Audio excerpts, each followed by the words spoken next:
Oke Sobat Jos, episode pertama kali ini kita akan berbincang dengan seseorang yang sudah banyak berkecimpung di dunia manufacturing. Beliau memulai karirnya sebagai production supervisor di Kalbe Pharma pada tahun 1994 dan saat ini beliau menjabat sebagai Head of Business Operation di PT Bintang 7. Siapakah beliau? Check this out.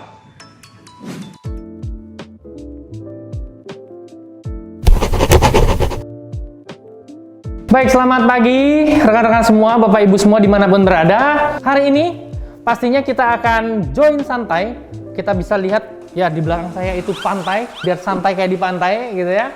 Dan hari ini juga saya mendatangkan seorang leader yang terkenal, yang sudah berkecimpung sudah belasan tahun di industri farmasi yang sudah terkenal di Indonesia. Siapa lagi kalau bukan, kita sambut saja Ibu Tuti Susilowati Gojali. Halo Ibu. Halo Fatra. Selamat pagi. Selamat pagi Fatra. Sehat selalu ya Bu ya. Puji Tuhan sehat Fatra dan kita selalu melaksanakan protokol kesehatan. Ya, betul Bu. Jaga jarak. Jaga jarak. Pakai masker. Pakai masker dan tetap cuci tangan. Cuci tangan ya, guys ya. Oke ya. Baik, hari ini kita bincang-bincang santai dengan Ibu Tuti. Kita ingin melihat atau berbincang apa saja yang menjadi kiat-kiat untuk menjadi seorang leader. Tapi sebelum itu, kita akan bertanya bagaimana keadaan keluarga Ibu, kemudian bercerita tentang keluarga Ibu dan pendidikan Ibu sebelum masuk ke arah leader tadi Bu. Oke, iya. Fatra. Oke, pastinya teman-teman semua ingin tahu Ibu sudah memiliki anak atau belum, kemudian pendidikannya berkuliah di mana dan jurusannya apa Bu? Oke Patra, jadi saya sudah berkeluarga Patra. Otomatis suami saya satu Patra, anak saya dua. Yang pertama perempuan, yang kedua laki-laki. Dan saya latar belakang pendidikan saya di farmasi, kebetulan ambil profesi apoteker juga. Dan sempat melanjutkan ambil MM di sela-sela saya bekerja dan waktu itu belum berkeluarga. Jadi saya nyaman untuk melanjutkan S2-nya MM itu. Oke, luar biasa ya Bu ya. Kemudian berkuliah di mana Bu, kalau boleh tahu Bu? Saya kuliah di Gajah Mada untuk ambil farmasinya dan apotekernya. Kemudian pada waktu ngambil MM-nya di universitasnya Kalbe. Kalbis, oke. Kenapa tertarik mengambil apoteker Bu? Sedangkan bisa jadi dokter, jadi teknik mesin, industri, ataupun hukum yang dulu yang sangat terkenal ya Bu ya? Simple sih, saya juga nggak tahu kenapa masuk farmasi Fatra ya. Jadi waktu itu saya pengen ambil sekolah dan bekerja di dunia kesehatan. Pada waktu mau ngambil kedokteran, ya kebetulan nanya-nanya dan juga ada tetangga saya yang ngambil kedokteran mengatakan bahwa lulusnya lama, 7 tahun.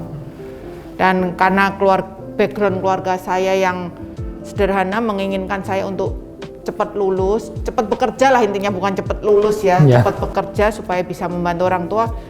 Ya, dan pada saat SMA mungkin ya sempat nonton TV, di situ tertampang Universitas Gajah Mada Fakultas Farmasi, habis itu tunjukin tuh di labnya mungkin ya ada tikus-tikus lucu gitu.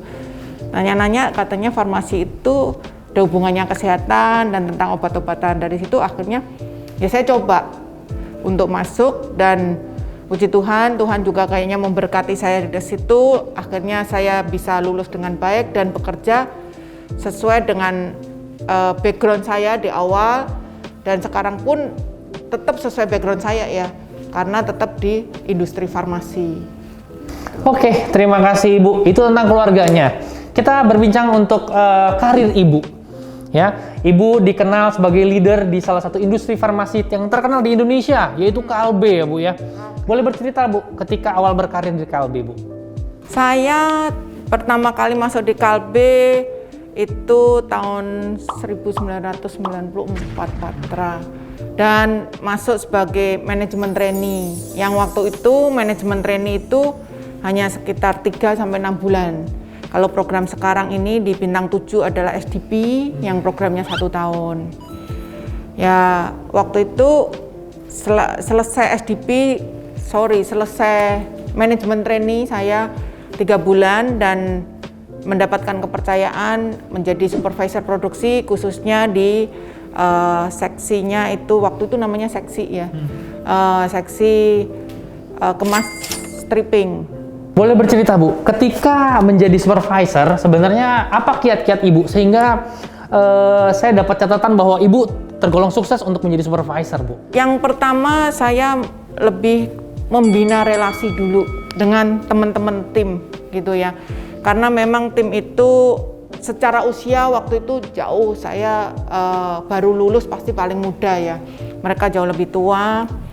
Terus kemudian mungkin mereka juga banyak ibu-ibu dan bapak-bapak, nggak sifatnya pasti kekeluargaan. Itu pendekatan saya secara personal dulu, dekat. Dan karena kita ngelihat bekerja itu apa sih yang dibutuhkan perusahaan ini, otomatis efisiensi kalau diproduksi ya.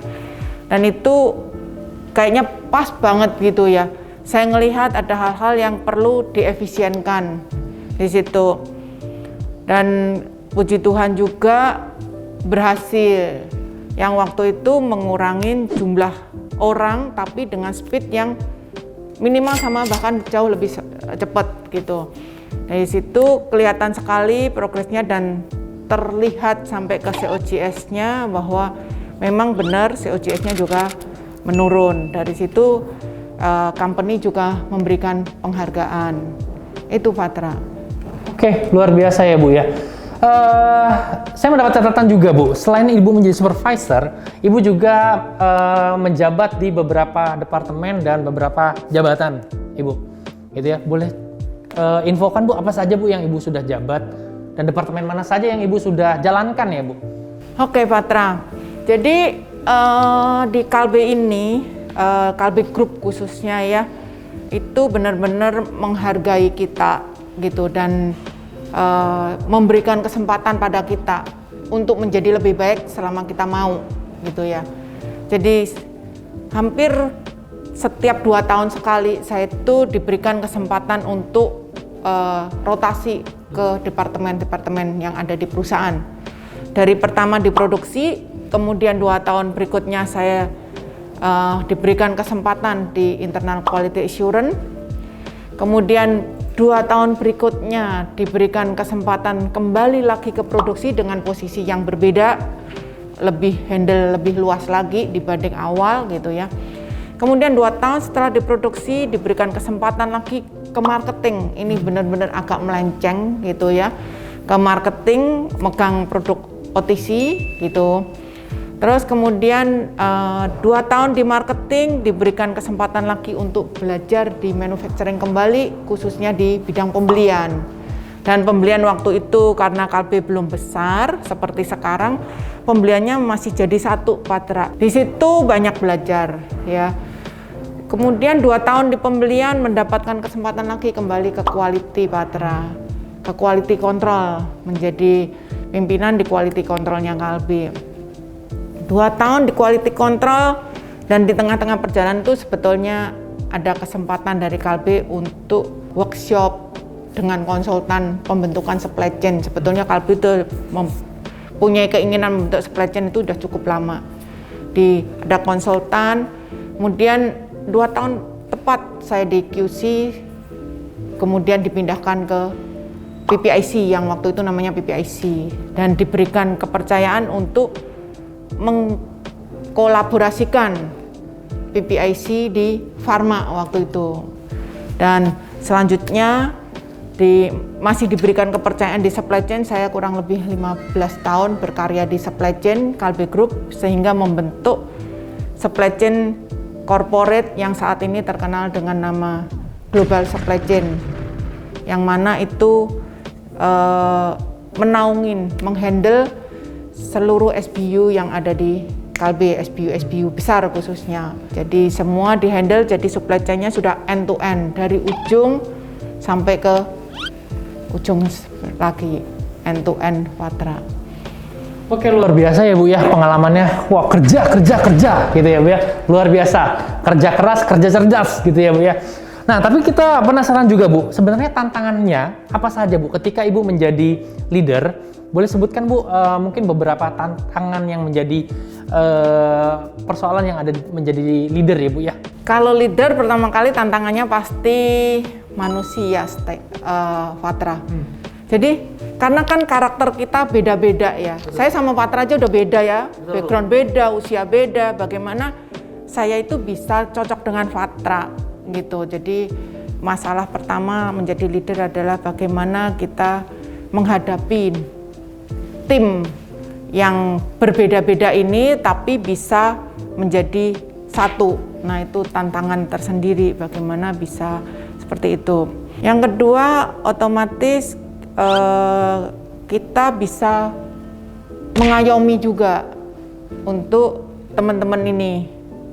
Jadi kita bisa mengayomi teman-teman yang mana teman-teman menganggap harus bisa menganggap kita sebagai role modelnya kan. Karena kita sebagai leader, dia menganggap kita leadernya, wah leader saya begini. Nah, kita yang menjadi role model ini juga mesti bisa dekat juga dengan mereka dan ngayomi. Yang paling penting Patra, betulnya menjadi leader, bagaimana kita juga memikirkan karir atau masa depan mereka, ya. Jadi bisa mendidik mereka, mengajak mereka ini untuk belajar dan belajar, baik itu meningkatkan hard skill mereka, kompetensi mereka, otomatis company akan mengejar terus kompetensi-kompetensi yang dibutuhkan, juga soft skill tentang emosional dan banyak soft skill yang mesti dikembangkan tim juga, hingga mereka bisa menjadi generasi-generasi mendatang, gitu Patra. Oke, baik, terima kasih Bu untuk challenge-nya. Nah sekarang gini Bu, sekarang tantangan kita adalah leader kita kebanyakan itu dari milenial Bu.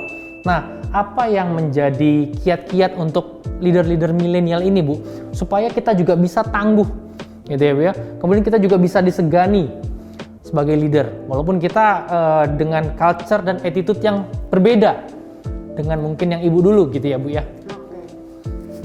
Iya Patra, kalau melihat kondisi sekarang Patra ya, kondisi semua serba terbuka gitu ya. Terus tapi teknologi juga berkembang terus.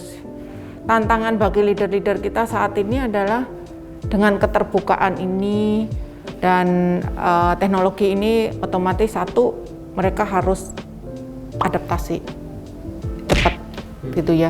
Yang kedua Patra, secara orang kan sama ya, baik dahulu maupun sekarang pasti ada perbedaan, nggak bisa satu.